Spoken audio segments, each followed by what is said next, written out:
nililinis talaga natin maigi.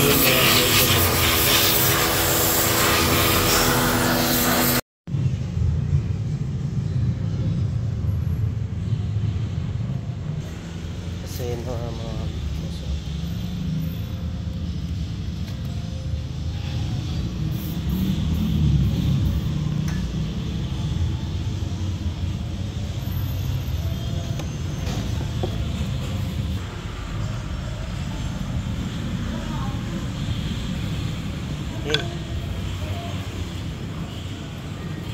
ayan na, nilinisan na nga natin. Sinasalpak na natin isa-isa yung pati cover ng timing din. At yung panilinisan natin, kaya lang may mga kumayod na itim. Okay mga idol, dahil i-change oil lang natin, tapos papalitan natin ng mga fluid. Ngayong bago kami mo, i-drain ko na muna yung langis ni boss, para talagang tulon-tulo. Okay, gagamit tayo ng size 17. Check natin yung oil ni boss kung gaano kaitim ngayon, para pagka-change oil makikita natin. Talagang laki na rin ng kulang. Ayan yung kulay ng langis. Tapos punta ulit tayo sa ilalim mga paps. Okay mga idol, kung gusto nyo talagang masimot minsan, gabi pa lang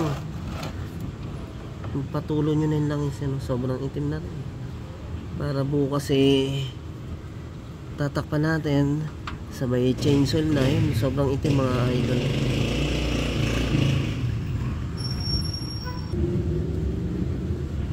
Yan, okay, see you tomorrow. Yun, okay. Ayan mga paps, nirepack na nga namin yung bearing.